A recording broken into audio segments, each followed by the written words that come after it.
Appendicitis. आज अपना topic है एपेंडिसाइटिस और इसकी डेफिनेशन है inflammation of the appendix. Appendix का इन्फ्लामेशन हो जाना, राइट। किसका इन्फ्लामेशन हो जाना? अपेंडिक्स का। अपेंडिक्स का इन्फ्लामेशन हो जाना क्या कहलाएगा? एपेंडिसाइटिस। अब ये अपेंडिक्स क्या है?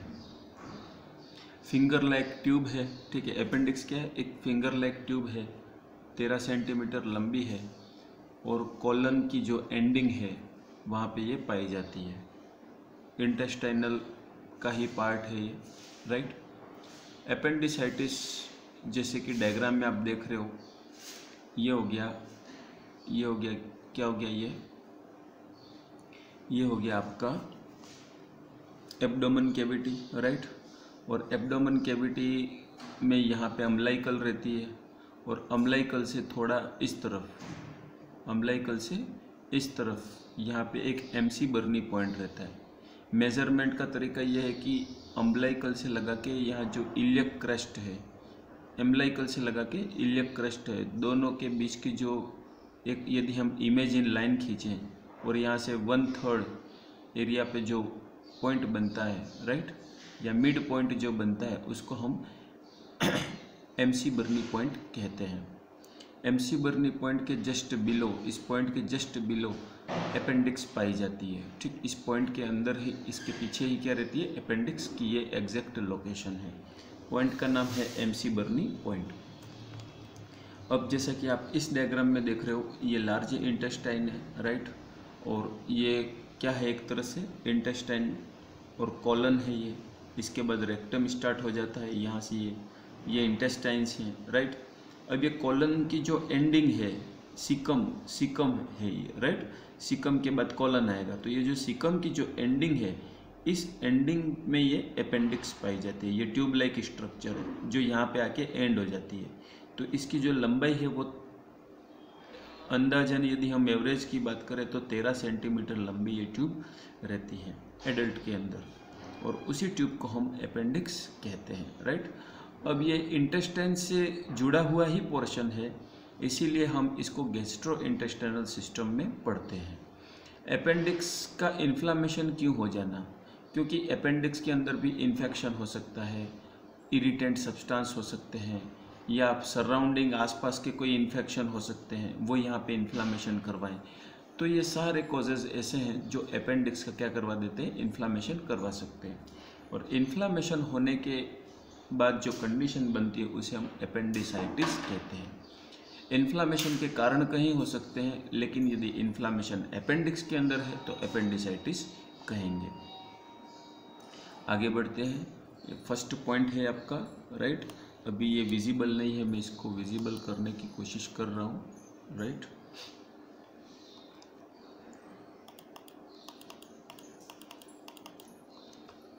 आगे बढ़ेंगे। Yes, appendix is the inflammation, appendicitis is the inflammation of appendix. ये अपेंडिक्स क्या क्या इन्फ्लामेशन है। A finger shaped pouch that project from patient's colon और lower right side of the abdomen. Abdomen की लोअर राइट साइड जो है, right, और patient का जो कॉलन है वहाँ से ये प्रोजेक्ट होती है ये फिंगर। ये अपेंडिक्स की क्या बताइए? लोकेशन बताइए, राइट। उस लोकेशन पे अपेंडिक्स पाई जाती है और उसका इन्फ्लामेशन को अपेंडिसाइटिस कहते हैं। दूसरा पॉइंट का मीनिंग ये है, दूसरे पॉइंट को भी मैं थोड़ा विजिबल कर देता हूँ, राइट।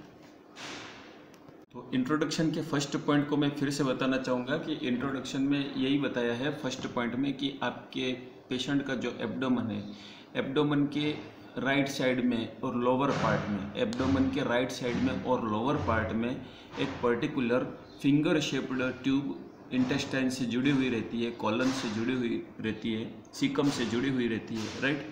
उस फिंगर लाइक ट्यूब का क्या हो जाना? इन्फ्लामेशन, उसको हम अपेंडिक्स कहते हैं, ठीक है। उस ट्यूब को क्या कहते हैं? अपेंडिक्स कहते हैं।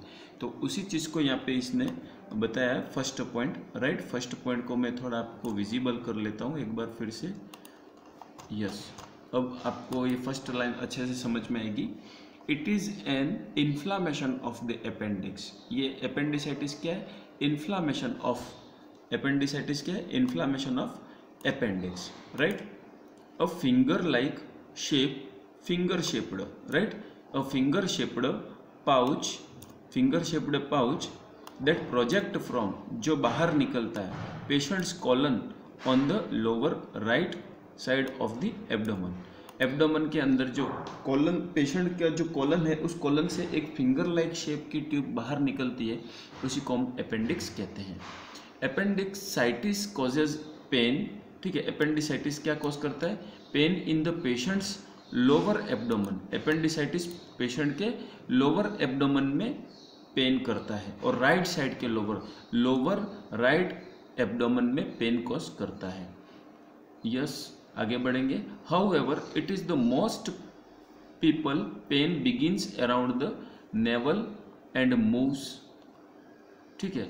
बहुत सारे पेशेंट में क्या होता है कि नेवल, जो अम्बलाइकल पॉइंट की बात कर रहे हैं, वहाँ तक भी पेन रेडिएट हो सकता है या उसके चारों तरफ पेन हो सकता है। कुछ पीपल में नाभि के चारों तरफ और नेवल के आसपास जो नाभि है, नाभि के सराउंडिंग जो एरिया है उसे हम नेवल कहते हैं। तो नेवल रिलेटेड एरिया में भी कुछ लोगों को पेन हो सकता है, ये इसमें लिखा गया है। Most of people pain begins around the navel and moves. बहुत सारे लोगों में पेन जो है वो नेवल से स्टार्ट होता है और वो रेडिएट हो सकता है, फैल सकता है। नेक्स्ट है appendicitis is the inflammation of the appendix usually associated with the infection of the appendix, ठीक है। अपेंडिसाइटिस स्पेशली इन्फेक्शन के कारण से हो सकता है, यूजुअली ये इन्फेक्शन के कारण से होता है।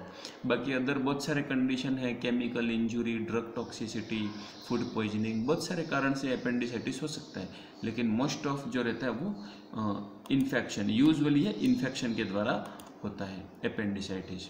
Appendicitis often causes fever, loss of appetite and pain. Appendicitis के पेशेंट में बुखार आ जाएगा क्योंकि इन्फेक्शन है, लॉस ऑफ द एपेटाइट, भूख कम लगेगी और दर्द होगा, मतलब कि पेन होगा, राइट। इसके बाद अपेंडिसाइटिस को यदि हम मेडिकल हिस्ट्री और फिजिकल एग्जामिनेशन करें तो हमें मिल सकता है, तो उसे हम क्या लिखेंगे? Appendicitis may be suspected because of the medical history and physical examination, right? इसके बाद नेक्स्ट पॉइंट आता है कि अपेंडिसाइटिस जो है वो अपने एब्डोमेन के अलग अलग एरिया में उसका लोकेशन, पेन का लोकेशन हो सकता है, मतलब कि जहाँ अपेंडिक्स है वहीं पेन हो ऐसा नहीं होता है, कंफर्म फिक्स नहीं है, क्योंकि अपेंडिक्स का पेन रेडिएट पेन भी हो सकता है, वो एक जगह से दूसरी जगह बढ़ रहा है, पेन मूव हो रहा है, ऐसा हमको महसूस होता है। और स्पेशली बेली और उसके अंदर ये होता है, तो यहाँ पे मूव होता है, तो यहाँ पे क्या लिखेंगे? The pain of the appendicitis, ठीक है, can be located in various area of the belly. Belly के वेरियस एरिया, बेली एक एब्डोमेन का ही पार्ट रहता है, ठीक है, आपने सुना होगा बेली डांस, राइट। तो वो जो डांस है उसमें क्या होता है? बेली का मूवमेंट ज़्यादा होता है, राइट। तो यहाँ पे उसी बेली की बात करी है। कमर रिलेटेड एरिया कह सकते हैं, लेटरल लंबर एरिया, राइट, और ये पेन वहाँ पे होता है अपेंडिसाइटिस का। Although can develop appendicitis, most often it occurs in the people within the 10 to 30, ठीक है, ये 10 से 30 साल के लोगों के बीच में इसकी संभावना ज़्यादा रहती है, ये इसका इंसिडेंस है। आगे बढ़ेंगे। सर्जिकल से हम इसको रिमूव कर सकते हैं। Treatment is the surgical removal of the appendix. यदि हम सर्जरी से रिमूव कर दें, अपेंडेक्टोमी कर दें, तो वो इसका सर्जिकल ट्रीटमेंट किया जा सकता है और ये परमानेंट के लिए सही हो सकता है, राइट। सर्जरी के कोई कॉम्प्लिकेशन नहीं आनी चाहिए, राइट। अब हम देखेंगे डेफिनेशन कैसे लिखा है। तो सीधी सी बात है, इन्फ्लामेशन ऑफ द अपेंडिक्स, उसी को अपन क्या कहते हैं? Appendicitis, right. A serious medical condition in which appendix become inflamed and painful, right.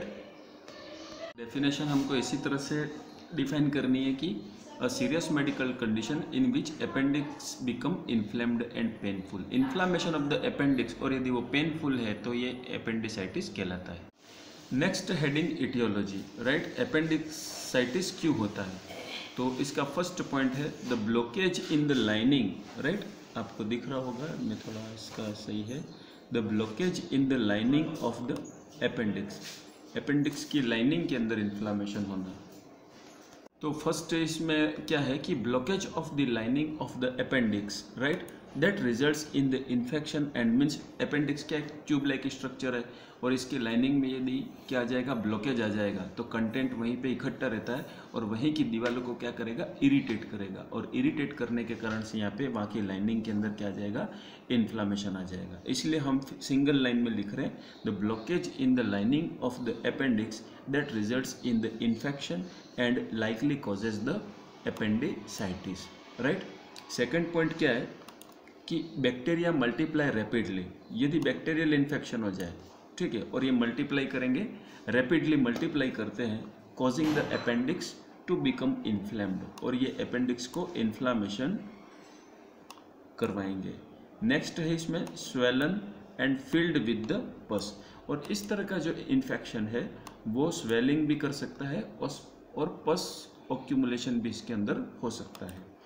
आगे बढ़ेंगे।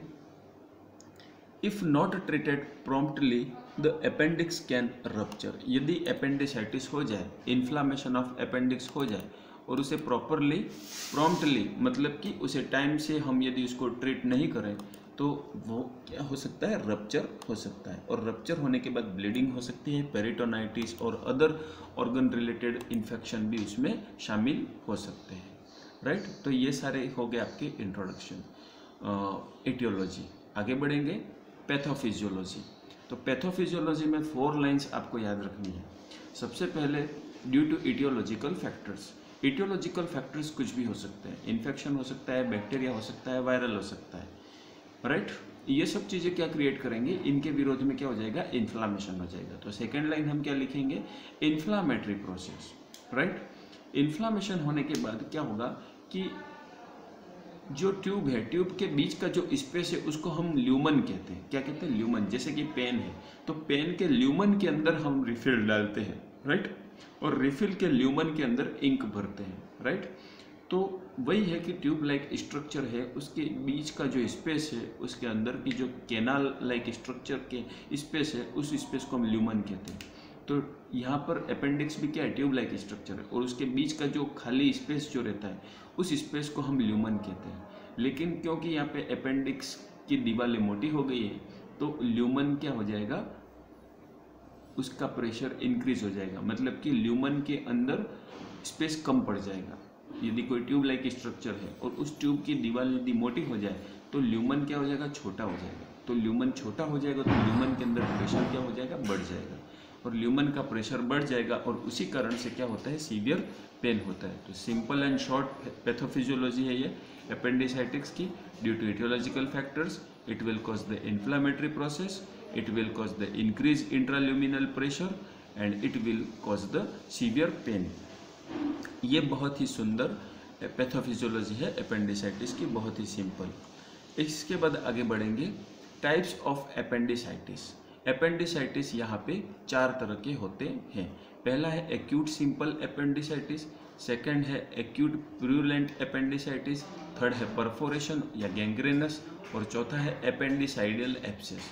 फर्स्ट एक्यूट सिंपल अपेंडिसाइटिस का एक्यूट का वर्ड तो मीनिंग आपको पता ही है कि सडनली हो जाना, राइट, और simple appendicitis means just inflammation ही होगा, राइट। सेकंड है इसके अंदर acute purulent appendicitis means appendicitis तो जल्दी हुआ है लेकिन उसके अंदर बैक्टीरियल इन्फेक्शन है, उसके अंदर क्या है, पस फॉर्मेशन है, और पस फॉर्मेशन होने के कारण ही वो एक्यूट प्यूरुलेंट अपेंडिसाइटिस है।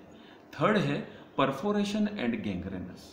Third point perforation and gangrenous, right. Perforation means यदि ट्यूब लाइक स्ट्रक्चर है और उसके अंदर इन्फ्लामेशन हो जाता है तो उस ट्यूब की जो दीवारें हैं, अपेंडिक्स की जो दीवार है उसमें होल बन सकता है, उसके अंदर होल फॉर्मेशन हो सकते हैं, उसी को अपन परफोरेशन कहते हैं।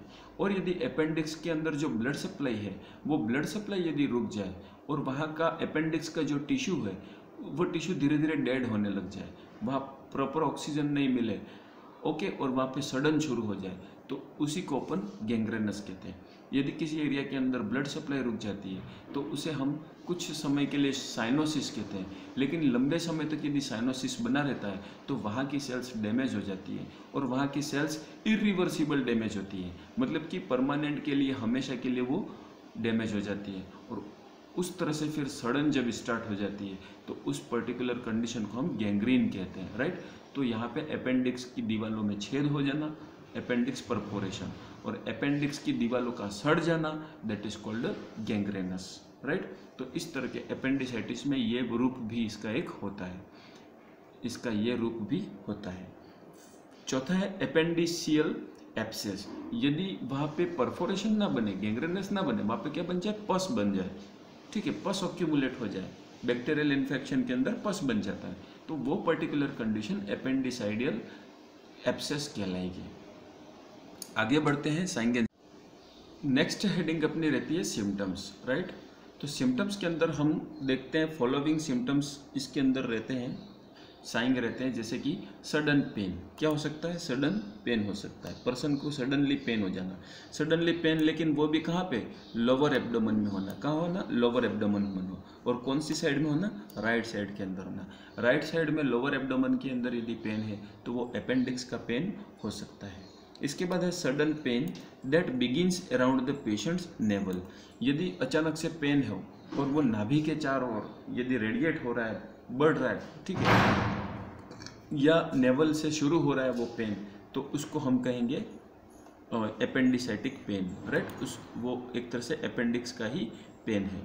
नेक्स्ट है, ये पेन जो होता है वो पेशेंट के लोअर एब्डोमेन राइट की तरफ फैल सकता है, मीन्स नाभि के चारों तरफ से पेन शुरू होता है, और ये MC बर्नी पॉइंट जो मैंने आपको बताया था जहाँ अपेंडिक्स रहती है राइट साइड में, उस तरफ ये पेन मूव कर सकता है। इसके बाद नेक्स्ट पॉइंट अपना है कि pain that worsen if patient cough walk and make after the jarring movement. मतलब कि पेशेंट जब खांसता है, चलता है या जैरिंग मूवमेंट करता है, तो इन पर्टिकुलर कंडीशंस के अंदर पेशेंट का पेन बढ़ सकता है, बढ़ता है, उसे ज़्यादा पेन महसूस होता है। इसके बाद नेक्स्ट है नोजिया एंड वोमिटिंग, ठीक है, नोजिया और वोमिटिंग के सिम्टम्स इसमें मिल सकते हैं। नेक्स्ट है लॉस ऑफ एपेटाइट, भूख कम लगना, राइट, क्योंकि अपेंडिक्स में पेन है तो वो फूड को अलाउ नहीं करता है। नेक्स्ट है लो ग्रेड फीवर, बहुत लो ग्रेड का फीवर आएगा, राइट, क्योंकि इन्फेक्शन है। Worsen as a illness progresses, और ये धीरे धीरे बढ़ता जाएगा। जब डिजीज़ कंडीशन बढ़ रही है, डिजीज़ कंडीशन प्रोग्रेस कर रही है, तो ये फीवर भी बढ़ सकता है। इसके बाद है कॉन्स्टिपेशन एंड डायरिया। कॉन्स्टिपेशन और डायरिया के सिम्टम भी इसमें देखने को मिल सकते हैं। और यदि ये डिजीज़ प्रोग्रेस कर ले, राइट, तो एब्डोमिनल ब्लोटिंग, मतलब कि गैस फॉर्मेशन और ये फुलनेस ऑफ द एब्डोमेन इसको फील होगी। आगे बढ़ेंगे, फ्लैटुलेंस, ठीक है, गैस फॉर्मेशंस वगैरह होना। नेक्स्ट आगे बढ़ेंगे कि नेक्स्ट है अपना site of the patient. The site of the patient's pain may vary depending on the patient's age around the position of the patient's appendix। का मतलब ये है कि पेशेंट का जो पेन है, राइट, ये वेरी हो सकता है, मतलब कि अपने नेचर में अलग अलग हो सकता है। ये पेशेंट की एज पे, पेशेंट की पोजीशन पे और पेशेंट के अपेंडिक्स पे डिपेंड करता है, ठीक है। ये कम हो सकता है, ज़्यादा हो सकता है, रेडिएट होने वाला हो सकता है, नहीं रेडिएट होने वाला हो सकता है। ये सब चीज़ें पेन का नेचर रहता है। जबकि जैसे कि पस फॉर्मेशन है तो पल्सेटिंग पेन होगा, जबकि जैसा पेन होगा, ठीक है। तो ये सारे पेन के नेचर रहते हैं। माइनर है तो कम पेन होगा, ज़्यादा है तो सडन हाई इंटेंसिटी का पेन होगा। इसके बाद है व्हेन पेशेंट्स आर प्रेग्नेंट। यदि पेशेंट जो है, पेशेंट यदि प्रेग्नेंट है तो pain may be seen in the upper abdomen because the patient appendix is higher during the pregnancy.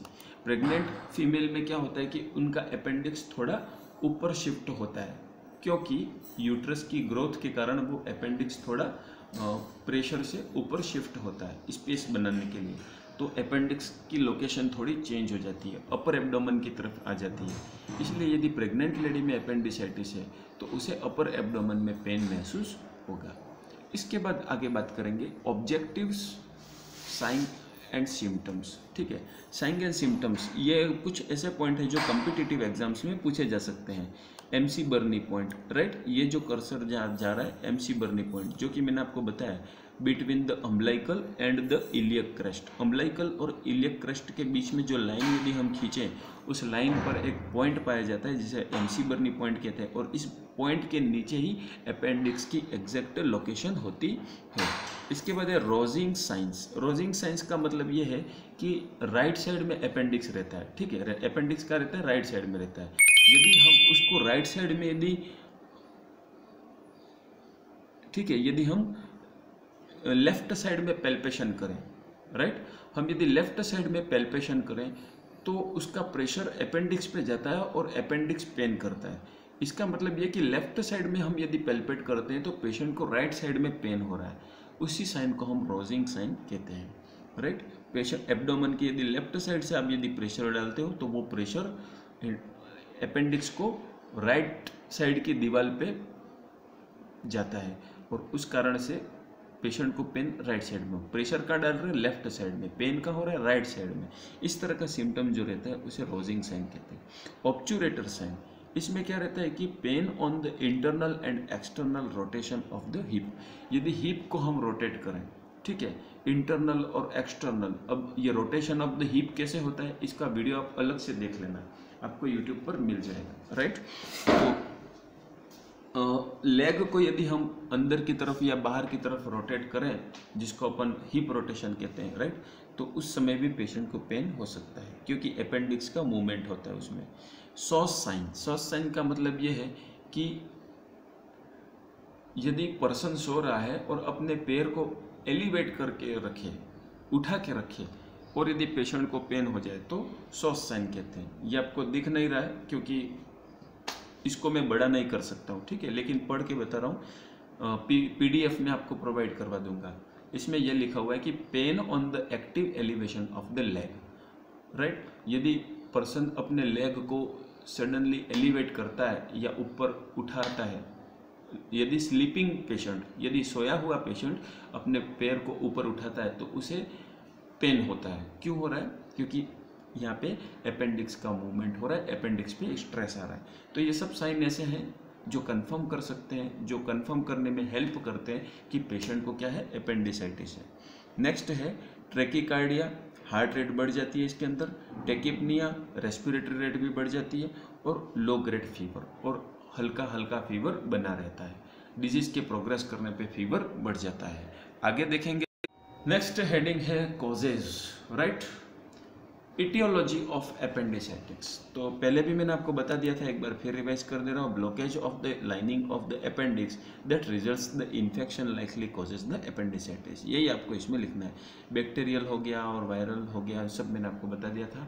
Diagnostic evaluation, history लेंगे। हिस्ट्री क्या लेंगे कि सर आप जो भी उससे रिलेटेड बैक्टीरियल इन्फेक्शन तो नहीं है, ठीक है, और दूसरा फूड पॉइजनिंग वगैरह तो नहीं है, या प्रीवियस कोई एब्डोमिनल इन्फेक्शन की हिस्ट्री तो नहीं है, पेशेंट का जो डाइट है वो रॉन्ग डाइट तो नहीं है, है ना, मीन्स सेलेक्टेड आइटम लेना चाहिए। और ये जैसे मैगी हो गया, कुरकुरे हो गया, मैदा हो गया, ठीक है, लोकल जो अपन टाइम पास के लिए खाते रहते हैं, ये सब चीज़ें, अपेंडिसाइटिस, नूडल्स हो गया, तो इस तरह का फूड जो कि अपेंडिक्स के अंदर यदि वेस्ट, अपेंडिक्स क्या है, ट्यूब लाइक स्ट्रक्चर है ना, उसके अंदर जो फूड रिलेटेड ऐसे चीज़ें जिसको आप डाइजेस्ट नहीं कर पाते हो या वेस्ट है, कचरा है, वो चीज़ें अपेंडिक्स को इरिटेट करती है, उसके अंदर वो जमा हो जाती है और उस कारण से भी अपेंडिसाइटिस होता है और पेन होता है। फिर उस ट्यूब को काट के निकालना पड़ता है। तो इसीलिए फूड की हैबिट कैसी है, फूड की स्टाइल कैसी है, डाइट स्टाइल कैसी है पर्सन की, राइट, लाइफ स्टाइल और डाइट स्टाइल दोनों को ऑब्जर्व करना है हिस्ट्री के अंदर। फिजिकल एग्जामिनेशन में हमको ये ऑब्जर्व करना है कि पेशेंट के लोअर एब्डोमेन के अंदर पेन तो नहीं है, राइट साइड पेन तो नहीं है, लेफ्ट साइड में प्रेस कर रहे हैं तो राइट साइड में पेन तो नहीं आ रहा है, राइट, सॉस साइन तो नहीं है उसके अंदर, ये सारे जो भी मैंने इसके पहले रोजिंग साइन और ये चीज़ें बताई थी वो साइन प्रेजेंट तो नहीं है। ये सब चीज़ें आपको फिजिकल एग्जामिनेशन में देखना है। पेशेंट सो रहा है और उसके लेग एलिवेशन करने से एब्डोमेन में पेन तो नहीं है, या प्रेग्नेंट लेडी है तो उसके अपर एब्डोमेन में पेन तो नहीं है। ये चीज़ें एपेंडिसाइटिस को स्क्रीन करने के लिए की जाती है। इसके बाद थर्ड पॉइंट है WBC काउंट। यदि इन्फेक्शन बॉडी में है तो WBC बढ़ेगा, और WBC के बढ़ने से हम इन्फेक्शन को कंफर्म कर सकते हैं। इसके बाद है यूरिन एनालिसिस, राइट। यदि एपेंडिसाइटिस है तो यूरिन के जो वैल्यूज़ हैं वो भी एबनॉर्मल आएंगी, राइट, और उससे हमें पता चलेगा। आगे है एब्डोमिनल एक्सरे। इसके अंदर एब्डोमिनल एक्सरे भी किए जाते हैं, और एपेंडिसाइटिस की ब्लॉकिंग है या इन्फ्लामेशन है या सूजन वगैरह है वो चीज़ें इसमें देखी जाती हैं। इसके बाद है CT स्कैन। ये थोड़ा और डिटेल स्टडी करवाएगा, एक्सरे से ये ज़्यादा डिटेल देता है। और ये कंप्यूटराइज्ड टोमोग्राफी स्कैन, इसका फुल नाम है। CT स्कैन के बारे में भी मैंने कई बार बताया है पिछली क्लासेज में। और लास्ट है USG अल्ट्रासोनोग्राफी, ठीक है। इसके अंदर USG एक तरह का इंस्ट्रूमेंट है, आप सभी ने देखा है USG मशीन को तो देखा है, लेकिन उससे जो एक छोटा सा डिवाइस निकलता है उस डिवाइस को यदि एब्डोमेन पे रखते हैं, ठीक है, या किसी ऑर्गन पे रखते हैं तो वो क्या करता है और उसको जब एक्टिवेट करते हैं तो वो साउंड वेव्स इंजेक्ट करेगा बॉडी के अंदर, और वो साउंड वेव्स पर्टिकुलर टिश्यू से टकरा के जब रिटर्न होती हैं, और उस तरह की थ्योरी पर काम करने वाला ये मशीन है, ठीक है। रिटर्न जब साउंड वेव होती है वो साउंड वेव्स यहाँ पे एक उस इंटरनल ऑर्गन्स को एक इमेज के रूप में शो करता है डिस्प्ले पे, तो वही एक तरह से USG है, अल्ट्रासोनोग्राफी बोलते हैं। और वो भी स्पेशली प्रेग्नेंट लेडी में और एब्डोमिनल और यूट्रस और किडनी या ब्लडर रिलेटेड डिसऑर्डर्स के लिए स्पेशली यूज़ की जाती है, मोस्ट कॉमन। इसके बाद लास्ट है प्रेगनेंसी टेस्ट। यदि वुमन है उसको अपर एब्डोमेन में टेस्ट प्रॉब्लम वगैरह है या एपेंडिसाइटिस है तो प्रेगनेंसी टेस्ट भी किया जाता है, राइट। तो प्रेगनेंसी के से भी ये जुड़ा हुआ है। ओके, आगे बढ़ेंगे। नेक्स्ट सारे मैंने डायग्नोस्टिक इवैल्यूएशन बताए, इसके अंदर यूरिन का मैं और डिटेल बता दे रहा हूँ। यूरिन टेस्ट क्यों करेंगे, यूरिन एनालिसिस क्यों करेंगे, तो यूरिनरी ट्रैक इन्फेक्शन तो नहीं है, क्योंकि यूरिनरी ट्रैक इन्फेक्शन में भी लोअर एब्डोमेन में पेन होता है, राइट। इस तरह से और देखेंगे कि किडनी स्टोन तो नहीं है, किडनी स्टोन के अंदर भी लोअर एब्डोमेन में पेन होता है। तो इन चीज़ों को भी कंफर्म करने के लिए, किडनी स्टोन और यूरिनरी ट्रैक इन्फेक्शन को कंफर्म करने के लिए हम पेशेंट का यूरिन टेस्ट करते हैं, राइट। ये आपको ध्यान रखना है। इस तरह से इमेजिंग टेस्ट में x ray, abdominal ultrasound, computerized CT scan, ये सारी चीज़ें हम करते हैं, राइट। मैं नोट्स दे दूंगा, आप देख सकते हो इसमें इजीली। नेक्स्ट हम देखते हैं मैनेजमेंट।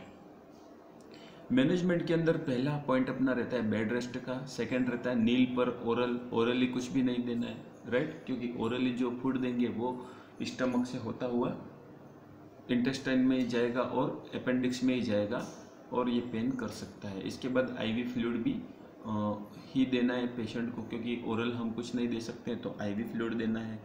फोर्थ पॉइंट है antibiotics such as the ampicillin और सल्बेक्टम और जेंटामाइसिन, ठीक है। एम्पिसिलिन, सल्बेक्टम और जेंटामाइसिन, एम्पिसिलिन, सल्बेक्टम और जेंटामाइसिन, ये 3 मेडिसिन देते हैं एंटीबायोटिक में स्पेशली। इसके बाद है एंटीपायरेटिक, फीवर्स को कम करने के लिए हम पैरासीटामोल जैसी मेडिसिन देते हैं, राइट। पार्ट 2 में हम देखेंगे सर्जिकल मैनेजमेंट, ठीक है। वीडियो की साइज़ ज़्यादा हो गई है, अब मैं इसको क्लोज कर रहा हूँ। पार्ट 2 के अंदर हम सर्जिकल मैनेजमेंट देखेंगे। All the best.